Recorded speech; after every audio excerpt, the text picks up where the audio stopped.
se ve nada. ¿Cómo hago? ¿Qué dice? ¿Qué decía la pantalla? Dice la pantalla en vivo nada más, pero ¿Le salió un mensaje? ¿Qué decía el mensaje? ya sé. Aquí. Estará transmitiendo ahí.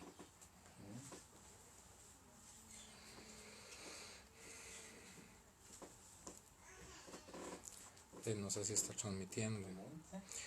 Quisiera, si alguno me puede retroalimentar para saber si ya se está transmitiendo en vivo. Tuve algunos problemas con la computadora, entonces estoy haciéndolo desde el teléfono. Si alguien puede ponerme un mensajito, lo voy a agradecer mucho. Vamos a orar. Voy a comenzar a orar. Ok. Muy bien. Padre Celestial, en este momento, Señor, en el nombre de Jesús, venimos delante de tu presencia, Señor, alabándote, adorándote, exaltándote, dándote la gloria, dándote el honor, dándote la honra, Señor, porque tú siempre, Señor, das la victoria a tus hijos. Muchas gracias en esta mañana por la oportunidad, Dios, de reunirnos, Señor, para estudiar tu santa palabra aún de esta manera virtual. Cada uno en su casa, cada uno con su familia, Señor. Pero Dios, en una unidad espiritual maravillosa, Señor. Te damos la gloria, te damos el honor, te damos la honra, te damos la alabanza, te damos la adoración y la exaltación. Solo tú eres Dios bendito por los siglos de los siglos, Señor. Te damos gracias, Señor, porque tú estás siempre con nosotros, Señor. En esta mañana, Señor, nos unimos en oración por todos los que están enfermos, Señor. Por todos los que están atravesando una situación difícil, Señor. Por todos, Dios, los que se sienten en este momento, quizás están oyendo esta grabación, Señor, pero se sienten desanimados, se sienten tristes, Señor. Oramos para que tú les ministres. Si alguno está pasando una enfermedad, tócale de una manera especial y trae sanidad sobre su cuerpo, Señor. Señor, si alguien está muy triste, ministrale el gozo de tu Espíritu Santo, Señor. Si alguien está carente de paz, Señor, tú, el príncipe de paz, manifiéstate y llénate a su vida, Señor. Si alguno está, Señor, con problemas muy grandes, pensando qué va a hacer económicamente, cómo va a salir adelante, Dios, tú le ministres paz, Señor, y le des la certeza de que tú le vas a sacar adelante, que tú te vas a hacer cargo de todas las cosas. Te damos la gloria y la alabanza en el nombre de Cristo Jesús. Amén. Muchas gracias, hermanas y hermanos, y a los que me están ahí poniendo los mensajitos, retroalimentándole, les agradezco. Como les dije, pido disculpas. Hoy se reveló la computadora, entonces estamos haciéndolo aquí a través del celular.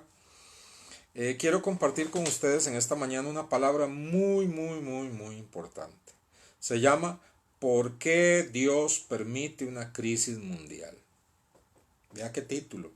¿Por qué Dios permite una crisis mundial? Hermanos, usted puede ir buscando en su Biblia, Primera de Reyes, capítulo 17. Ahí vamos a ver el trasfondo de una situación muy similar, una crisis muy similar a la que podemos estar atravesando hoy y vamos a entender muchas cosas muy especiales. Entonces busque en su Biblia, Primera de Reyes, vamos a estar en el capítulo 17 y voy a hacer una oración pidiéndole al Señor que Él nos hable en su palabra, en tanto usted también busca en su Biblia. Señor, en esta mañana una vez más te damos gracias porque nos permitiste conectarnos a través de este medio, Señor, y te pido en el nombre de Jesús que me uses como instrumento, Señor, para llevar el alimento espiritual a tu pueblo, Señor, a las ovejas que tú pusiste a mi cargo para alimentarlas, Señor. Sé que cada uno de mis hermanos y hermanas podrán escuchar otras predicaciones, otros mensajes, Señor, pero Dios eterno, hay un mensaje, Señor, de parte tuyo para esta comunidad en especial, Señor, y tú como pastor me pones delante para darles esta palabra. Pido tu sabiduría y la unción de tu Espíritu Santo, Señor. Amén. ¿Por qué Dios permite una crisis mundial? Bueno, hermanos, en este capítulo de Primera de Reyes, capítulo 17, nos encontramos en los tiempos del profeta Elías, en los tiempos del profeta Elías. Y el profeta Elías, Dios, ahí es donde entra en escena, Dios le da una orden, Dios, y le dice que dé una palabra. Y dice en el versículo 1, entonces Elías Tisbita, que era de los moradores de Galaad, dijo a Acab es el rey, vive Jehová, Dios de Israel, en cuya presencia estoy, que no habrá lluvia ni rocío en estos años, sino por mi palabra. Y entonces vemos que Dios le da una palabra al profeta y le dice, ve y dile al rey, no habrá más lluvia por años. Conocemos por la historia que fueron 3 años aproximadamente, tal vez un poquito más. Y hermanos, todos sabemos que cuando no hay lluvia en una región, empieza a producirse una sequía. Y entonces la hierba se seca, por consecuencia se extingue el alimento del ganado y empieza a morir el ganado, no solamente porque no hay pasto con el cual alimentarse, no hay vegetación con el cual alimentarse, sino que también mueren de sed porque no hay suficiente agua. Y además de eso, la crisis empieza a incrementar porque todo lo que es la producción agrícola se muere, no hay forma de que haya producción agrícola, y entonces entra una situación, una crisis en todo el país tremenda, hermanos, una crisis tremenda.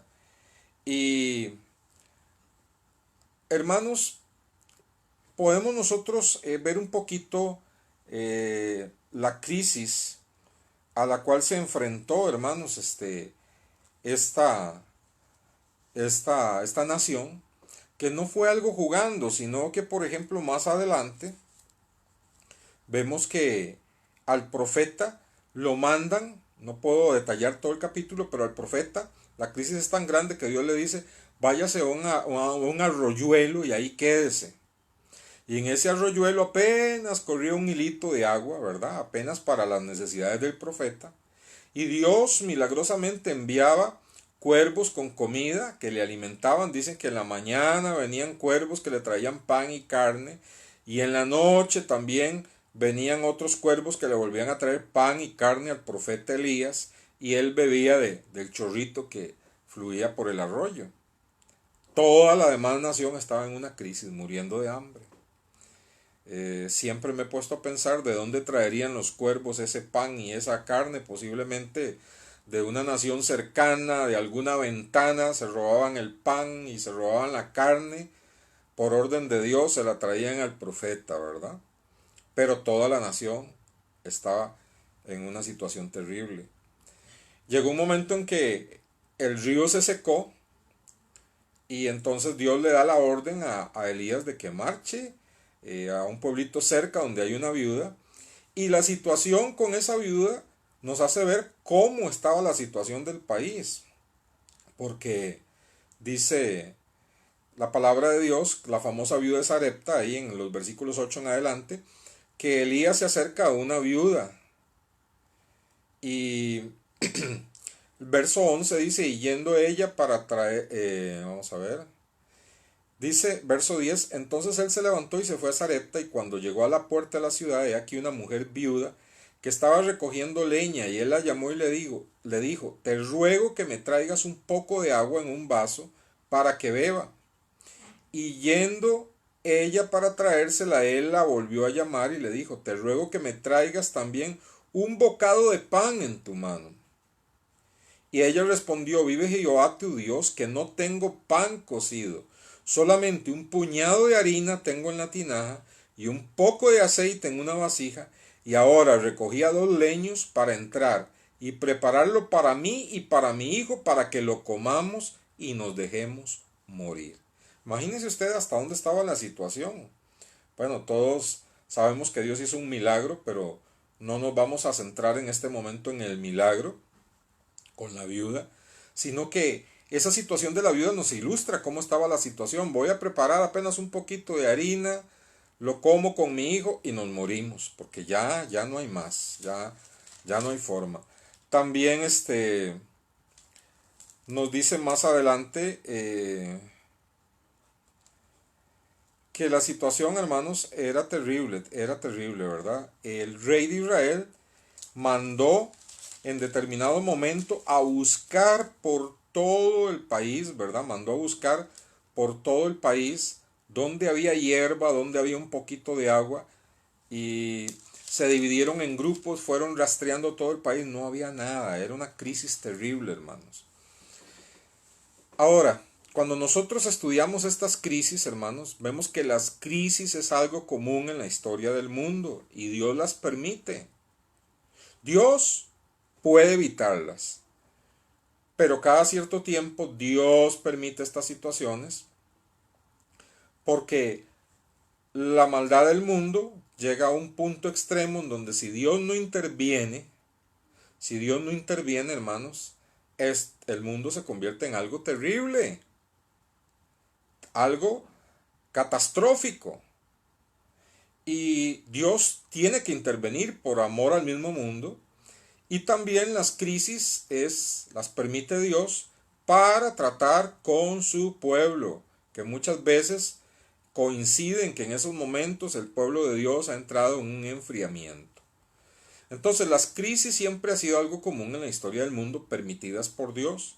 Por ejemplo, en 1914 el mundo experimenta la crisis de la Primera Guerra Mundial. Terrible.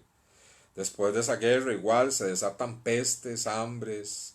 En 1929 comienza lo que llaman la depresión de los 30. Esta fue una crisis económica terrible, hermanos, donde las personas estaban sin comida, sin trabajo y se suicidaban sencillamente.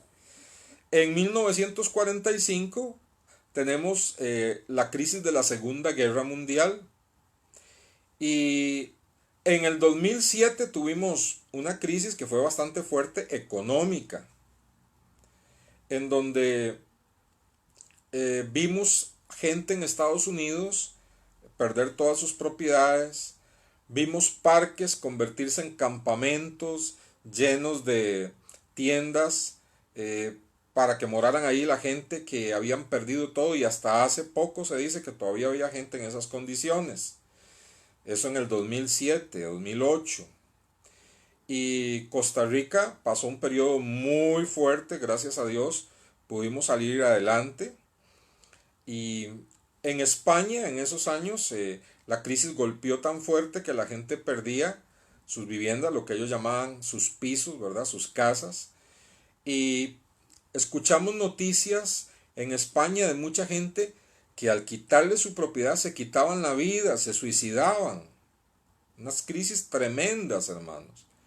Y ahora nos toca a nosotros otra vez confrontar una crisis pandémica a niveles mundiales, pero que no solamente está el problema del virus y de las muertes a través de todo el mundo, sino que se sabe que a raíz de esto viene una ola de crisis económica sobre el mundo entero sin precedentes, sin precedentes.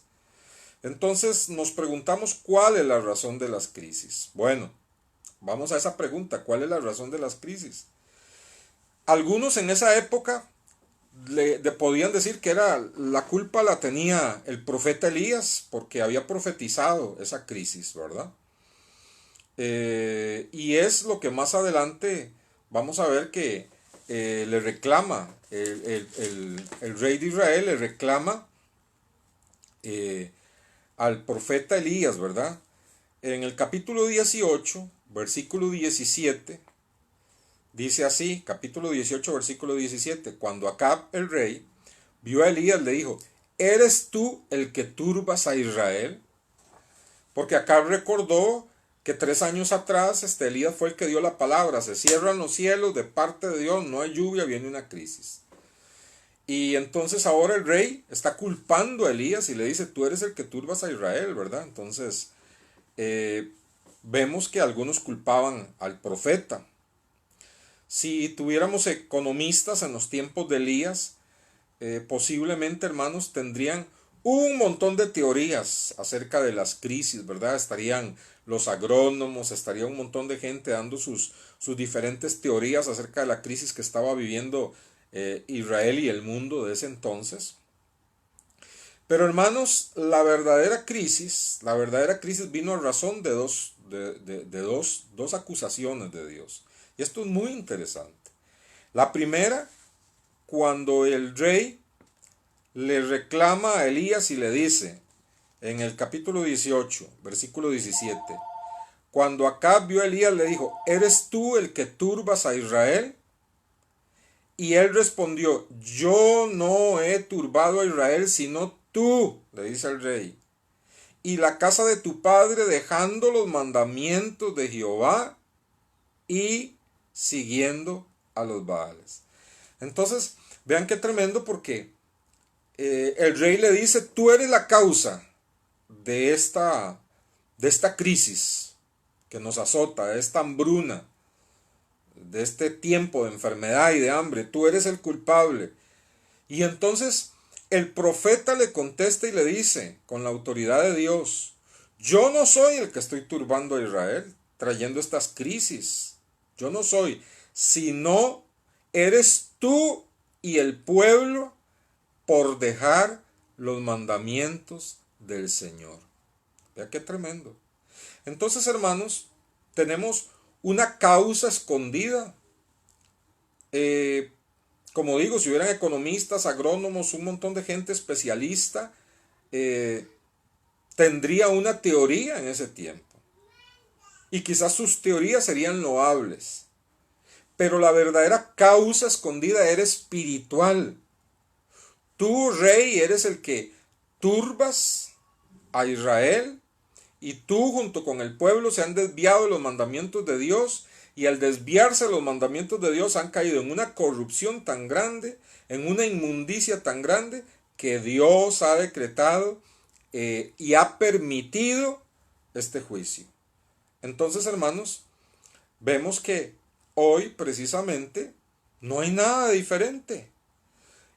Pueden darse, hermanos, causas que se produjo el virus en un laboratorio, que se estaba experimentando con animales y se escapó el virus, afectó a una persona salió afectada y extendió la pandemia en el mundo entero, que hay evidencias de que el virus ya estaba patentizado y que esto es una conspiración mundial. Cualquiera de esas razones podrían resultar ciertas, pero hay una verdad mayor, más profunda, una causa subyacente ahí en lo profundo, que es la verdadera causa, y es espiritual, y es que el mundo ha dado la espalda a los mandamientos de Dios. El mundo le ha dado la espalda a los mandamientos de Dios. Pensemos en los 10 mandamientos. El mundo entero le ha dado la espalda a los 10 mandamientos, le ha dado la espalda a Dios. Han entrado en un estilo de vida donde le han dicho, Dios, no te queremos. Y Dios entonces dice, bueno, no me quieren, entonces yo me quito de escena. Yo me quito de escena. Entonces Dios permite una situación como estas. La segunda causa que vemos, la segunda gran causa, que también es espiritual, ya no tiene que ver con el mundo entero que deja los mandamientos de Dios, sino en ese momento el profeta Elías tenía que ver con el pueblo de Dios. Y algo muy interesante, el verso, vamos a ver, 21. Primera Reyes 18:21 dice, y acercándose Elías a todo el pueblo, dijo, ¿hasta cuándo claudicaréis vosotros entre dos pensamientos? Si Jehová es Dios, seguidle, y si Baal, id en pos de él. Y el pueblo no respondió palabra.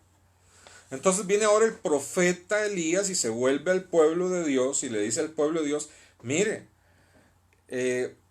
otra de las verdaderas razones por las que ha venido esto es que todos ustedes le han dado también la espalda a Dios, se han enfriado, han dejado de buscar a Dios, le han quitado como el primer lugar de sus vidas, se han contaminado con otras naciones circundantes, han estado adoptando el estilo de vida de las otras naciones que incluye incluso la adoración a otros dioses. Y si el Señor es el verdadero Señor, oiga, le está hablando al pueblo de Dios. Si Jehová es el verdadero Señor, seguirle a Él. Y dice, y el pueblo no respondió. Hermanos, esta es la segunda verdadera causa. ¿Qué pasó aquí, hermanos? Lo que pasó aquí es que el pueblo perdió la capacidad de responder al Señor. El pueblo perdió la capacidad de responder al Señor. Perdió la capacidad de respuesta. Qué triste es cuando perdemos la capacidad de respuesta, hermanos. No hay cosa peor que perder la capacidad de respuesta. Al pueblo le gustaban las palabras de los profetas, les gustaban los milagros de los profetas, les gustaba las ceremonias de los sacerdotes, les gustaba el culto en el templo, pero perdieron la capacidad de responder a Dios. Hermanos, uno puede estar metido en la iglesia escuchando los sermones más poderosos, bajo la unción más poderosa del Espíritu Santo, y no tener la capacidad de respuesta.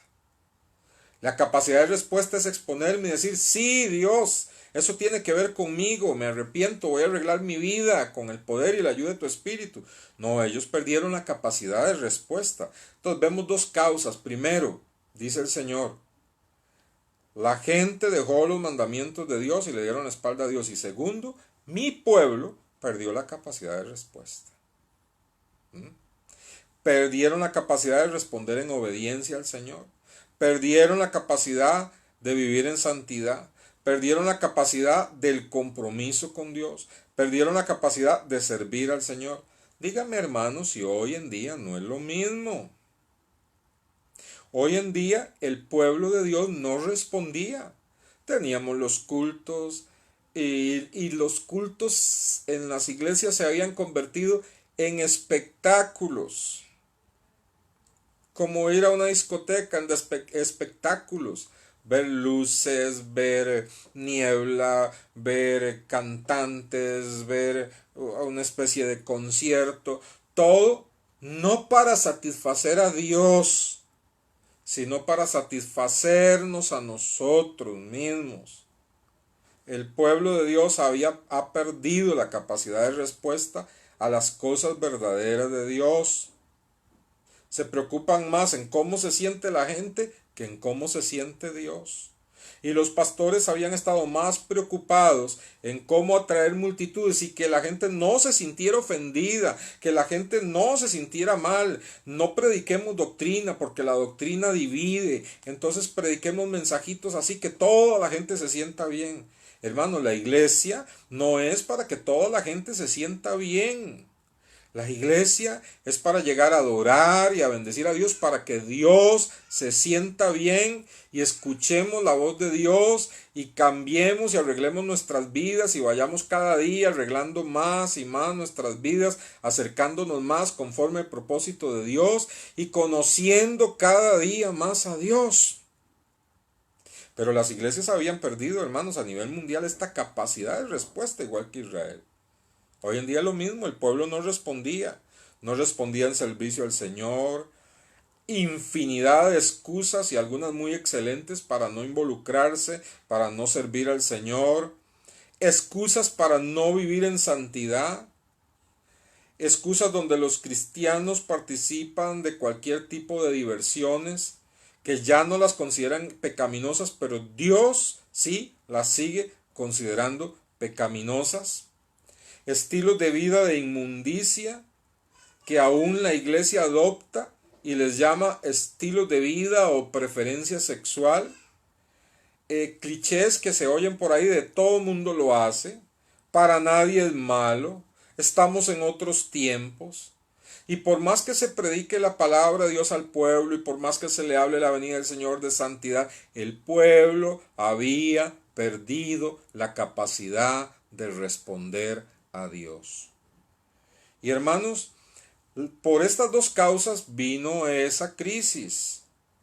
Y no es poco probable que por estas dos mismas causas el mundo está en esta crisis. Por darle la espalda a Dios, dejando los mandamientos de Dios a un lado, viviendo en un tipo de vida inmoral que ofende a Dios, y porque el pueblo de Dios,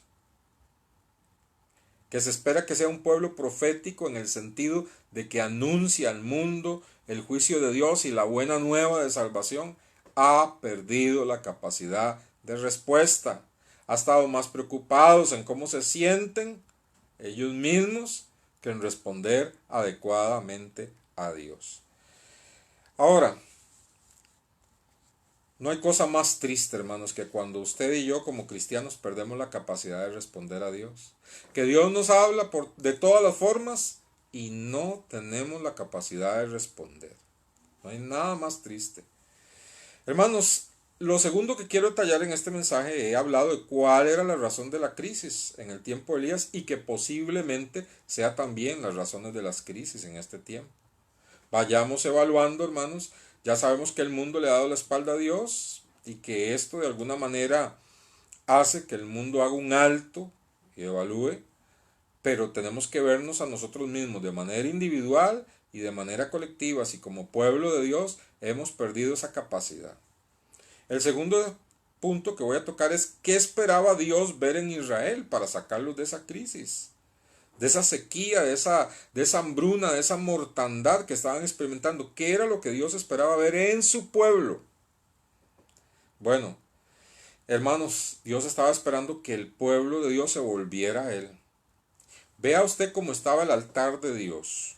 Primero Reyes, capítulo 18, cuando Elías reta a los falsos profetas de Dios y hay un reto, los falsos profetas clamen a su Dios Baal, yo voy a clamar a Jehová Dios. Imagínense 400 profetas de Baal contra un solo profeta de Jehová.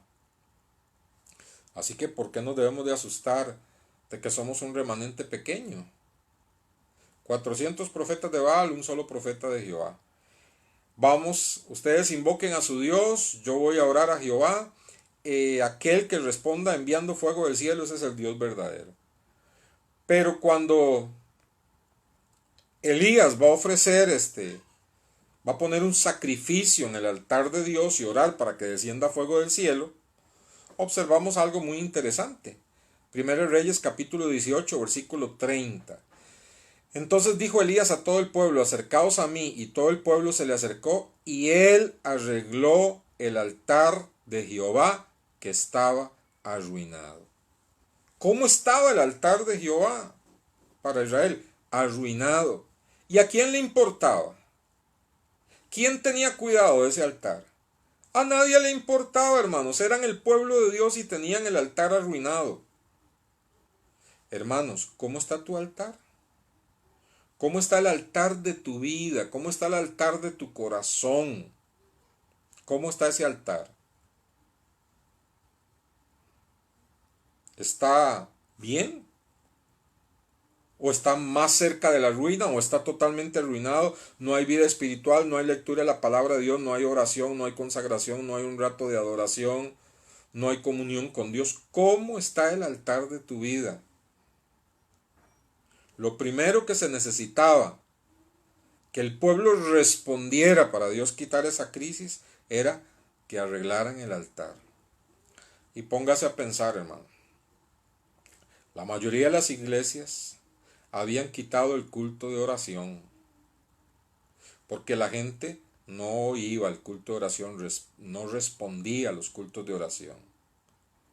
Era más fácil tener un culto de predicación, de alabanza a media semana, que muchos aprovechaban para ir en media semana a ese culto y no ir el domingo.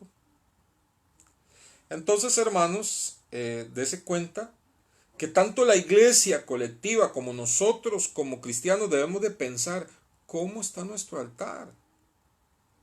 ¿Está viniendo esto Sí, porque el mundo se lo ha buscado dejando a Dios, pero la parte nuestra como pueblo de Dios, hemos perdido la capacidad de respuesta. Se cita al pueblo, ayuno, oración, a buscar a Dios y se pierde la capacidad de respuesta. El altar está arruinado. Hermanos, arreglemos el altar de nuestra vida. Hay cosas que yo tengo que arreglar en el altar de mi vida. Hay cosas que usted tiene que arreglar en el altar de su vida. Y algunos tienen que reconocer que su altar está en ruinas. Y el altar de muchas congregaciones ha estado en ruinas porque si el altar de cada vida está en ruinas, el altar de la iglesia va a estar en ruinas. Tenemos que arreglar el altar de nuestra vida, volviendo al devocional personal, volviendo a la lectura de la Biblia, volviendo a la oración, volviendo a consagrarnos al Señor, examinando lo que no está bien, arreglándolo. Ahora, hermanos, esto no es fácil, esto requiere acción. Porque fíjese que dice el verso 30, 18-30, entonces dijo Elías a todo el pueblo, acercaos a mí, todo el pueblo se acercó, y él arregló el altar de Jehová que estaba arruinado. Y tomando Elías 12 piedras conforme al número de las tribus de los hijos de Jacob, al cual había sido dada palabra de Jehová diciendo Israel será su nombre, edificó con las piedras un altar en el nombre de Jehová. Después hizo una zanja alrededor del altar en que cupieran 2 medidas de grano. Preparó luego la leña, cortó el buey en pedazos, lo puso sobre la leña. Vean todo lo que tuvo que hacer Elías. ¿Cree usted que eso lo hizo en 5 minutos? ¿Cuánto tiempo le habría demandado? Y energía al profeta Elías, un hombre que quizás ya no estaba muy joven. Tuvo que zanjear, hacer una zanja, tuvo que conseguir 12 piedras y levantarlas para restaurar el altar, tuvo que cortar leña y acomodarla, tuvo que sacrificar un buey, cortarlo en pedazos, ponerlo ahí encima. Hermanos, un gran trabajo que requirió energía para restaurar el altar de Dios. Él no podía llegar y hacer el sacrificio ahí en cualquier piedra. No, tenía que ser restaurado el altar de Dios y eso requería energía, hermanos. Requería acción. ¿Qué significa esto, hermanos? Que consagrarse requiere energía. Que restaurar el altar de nuestra vida requiere energía. Hay escombros que quitar, cosas que no convienen, cosas que no agradan a Dios. Hay cenizas que quitar. Hay cosas nuevas, piedras nuevas que poner, cosas nuevas que poner en nuestra vida que Dios quiere. Hermanos, hay acción, hay energía, hay cosas que hay que emprender. Tener un devocional diario requiere disciplina. Orar a Dios requiere sacar tiempo. No podemos excusarnos diciendo no tengo tiempo. Porque si seguimos diciendo no tengo tiempo, entonces Dios puede quitar trabajos, quitar todo, dejarnos encerrados al pueblo de Dios, seguir las iglesias cerradas, a ver si tenemos o no tenemos tiempo. Restaurar el altar de Dios requiere energía. Elías tuvo, hermanos, que invertir energía y poner un sacrificio sobre el altar. Dios nos pide, hermanos, que nosotros seamos ese sacrificio. Y el libro Romanos dice, hermanos, que nos presentemos nosotros a Dios como sacrificio vivo, santo y agradable a Dios. Dios no busca sacrificios muertos sobre el altar. En ese tiempo sí, se mataba un buey, se mataba una oveja, se ponía ahí sobre el sacrificio. Pero en este tiempo Dios quiere primero que restauremos el altar y nos pongamos nosotros mismos sobre ese altar, consagrándonos al Señor. Sacrificios vivos, no muertos. Gente que vivamos para Cristo, gente que vivamos para la gloria de Dios.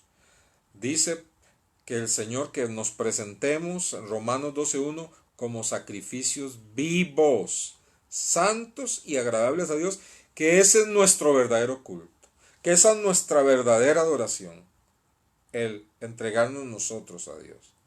Luego sigue diciendo ahí, después del verso 30, verso 34 dice, y dijo Elías, llenad 4 cántaros de agua y derramadla sobre el holocausto y sobre la leña. Y dijo, hacedlo otra vez, y otra vez lo hicieron. Y dijo, hacedlo la tercera vez, y lo hicieron la tercera vez, de manera que el agua corría alrededor del altar y también se había llenado de agua la zanja. Elías, hermanos, quería hacer algo que a todas luces demostrara que era imposible que cayera fuego del cielo y era imposible que ese fuego, si caía, consumiera un holocausto que estaba lleno de agua, empapado de agua, la madera llena de agua, el buey que estaba cortado en pedazos lleno de agua, las piedras llenas de agua, la zanja llena de agua, todo lleno de agua. Él lo estaba haciendo precisamente por instrucción de Dios para ponerlo tan difícil que cuando Dios contestara y enviara fuego del cielo, hubiera una evidencia de que solo el poder de Dios podía hacer eso. Pero si estamos tomando como analogía esto para nuestras vidas, que hay primeramente que reconstruir el altar y esto requiere energía, hermanos, ese altar tuvo que ser lleno de agua, inundado de agua. En la Biblia, el agua es símbolo de la palabra de Dios. Hay muchos versículos donde muestran que el agua es símbolo de la palabra de Dios. Entonces, por analogía, hermanos, debemos de entender que Dios quiere que restauremos el altar de nuestra vida, que nos presentemos nosotros en ese altar como sacrificios vivos y que estemos inundados de esa agua que es la palabra de Dios, totalmente saturados de la palabra de Dios, inundados de la palabra de Dios, leer salmos, leerlos en voz alta, leer los evangelios, llenarnos de Cristo, leer las epístolas, llenarnos de la doctrina. Por eso, hermanos, estoy poniendo un curso teológico para que estemos llenando nuestra mente. Me entristece tener que estar insistiendo para que lo vean y compartan. Por eso, hermanos, estoy dándoles palabra en esta hora. Por eso algunas veces les grabo algún audio en medio de la semana. Pero usted, hermano, tiene que empaparse de la palabra de Dios, leer los salmos en voz alta, leer los evangelios, llenarse de Cristo, leer las epístolas, llenarse de doctrina, leer el Apocalipsis, que no es un libro que para nada asusta. Llenarse, estar inundado totalmente del agua de la palabra de Dios. Entonces, ¿qué sucede? Una vez que Elías restauró el altar, una vez que gastó mucha energía restaurando ese altar, y una vez que puso el sacrificio que era el buey, y una vez que lo llenó de agua, hizo una oración pequeña y cayó el fuego del cielo. Y quemó ese holocausto, quemó todo, se chupó toda el agua, hasta de las piedras, de la zanja, de todo. Y entonces la gente se dijo, Jehová es Dios, Jehová es Dios. ¿Por qué? Porque los otros 400 profetas estaban pegando gritos, estaban danzando, estaban brincando, estaban sajándose para que su Dios respondiera. Y su Dios no respondió.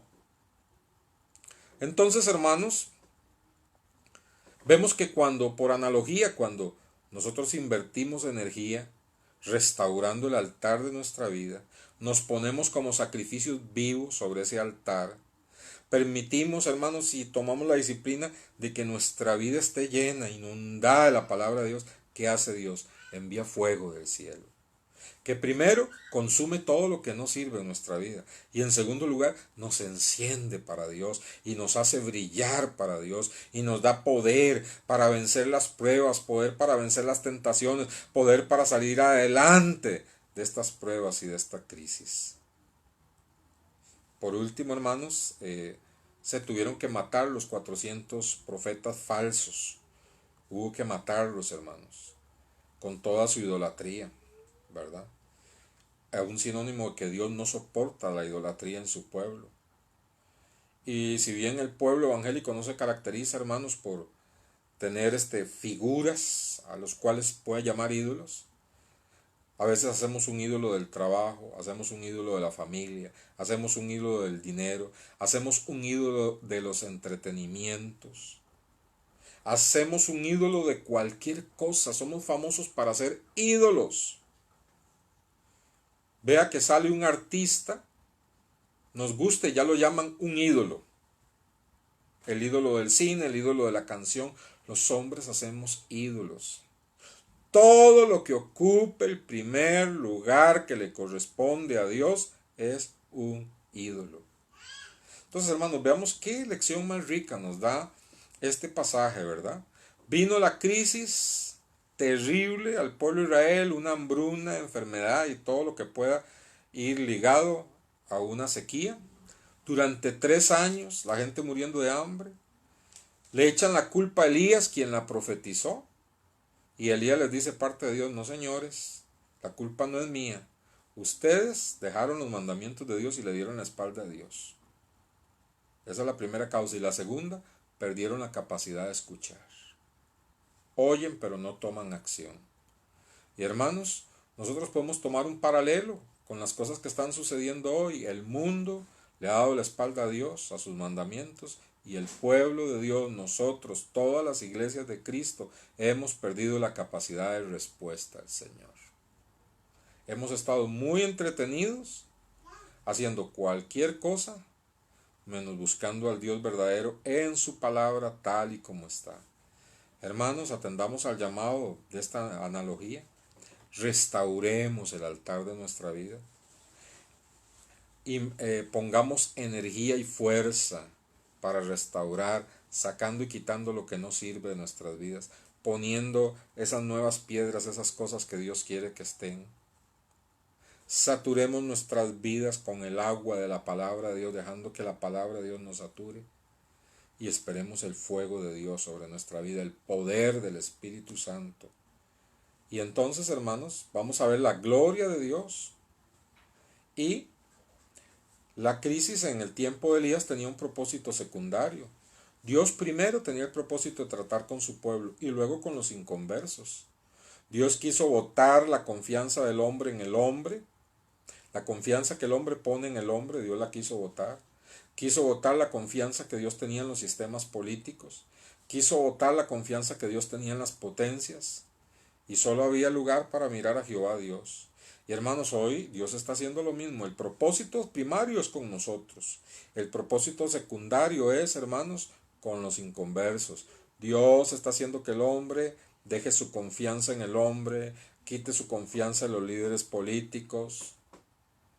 Qué decepcionante es para un pueblo que está esperando una respuesta de su líder político, oír un líder político que diga: bueno, de ahí, yo no puedo hacer nada, que se siga muriendo la gente. Hermanos, respuestas como esas hacen que el pueblo definitivamente quite la mirada de sus líderes políticos, quite la mirada de las potencias, y solo hay lugar para que el mundo mire a Cristo, mire a Cristo. Pero hermanos, este es el propósito secundario. El propósito primario es con nosotros. ¿Por qué? Porque es la iglesia la que tiene que humillarse y buscar a Dios y convertirse en sus malos caminos, clamar a Dios, y entonces, dice la Biblia, entonces Dios sanará la tierra. Dios sanará la tierra. Es en respuesta. Dios, hermanos, hará que esto pase, hará que esto se detenga, hará que esto se controle, dará a la inteligencia a algunas personas para que produzcan las medicinas necesarias.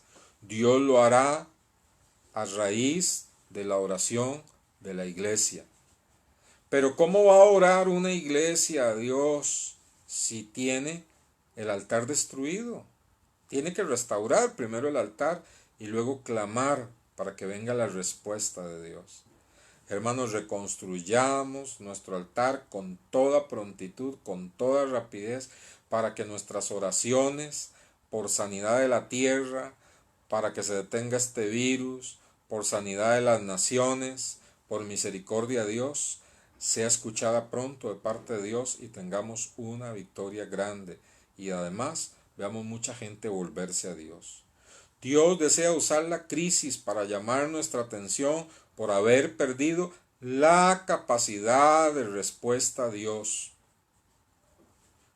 ¿Cómo está nuestra capacidad de respuesta? Dios desea de nosotros la restauración del altar de nuestra vida, energía y sacrificio en la reconstrucción de ese altar. Nosotros ofreciéndonos en ese altar como sacrificios vivos, santos y agradables a Dios, sumergidos y bañados por la palabra de Dios, esperando el fuego de Dios llenando nuestra vida, para entonces volvernos a Dios y clamar y decir: Señor, tenga misericordia, detenga esto por amor a tu nombre, por amor a tu pueblo, Señor, en el nombre de Jesús. Amén. Espero, hermanos, que esta prédica haya dado una perspectiva diferente, una perspectiva bíblica, una perspectiva espiritual a lo que Dios está esperando de nosotros, de nosotros. Con el mundo Dios está tratando, pero con nosotros, ¿qué espera Dios? Señor, muchas gracias por tu palabra, Señor.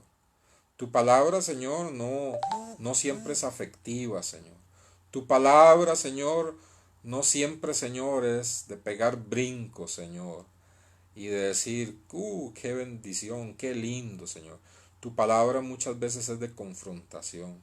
Tu palabra es muchas veces de decirnos, mira cómo vas a clamar si tienes el altar arruinado, en ruinas. Y Dios nos confronta. Y Dios nos dice, este es el tiempo, es la oportunidad, es el tiempo más hermoso que tenemos. Un alto completo para restaurar nuestros altares, nuestras vidas y convertirnos en esos sacerdotes que Dios busca para interceder por el mundo entero. Señor, gracias por esta palabra de confrontación que nos das hoy. Te bendecimos con todo nuestro corazón. Amados hermanos, que la bendición del Señor Jesucristo esté con ustedes, que Dios los llene de paz, que el Espíritu Santo nos haga todos reflexionar sobre esta palabra, nos dé la capacidad de respuesta, de responder, de no decir, qué interesante la palabra, sino de responder como Dios está buscando que respondamos. Que el Señor los bendiga a todos grandemente. Bendiciones, les amo en el Señor. Gloria a Dios.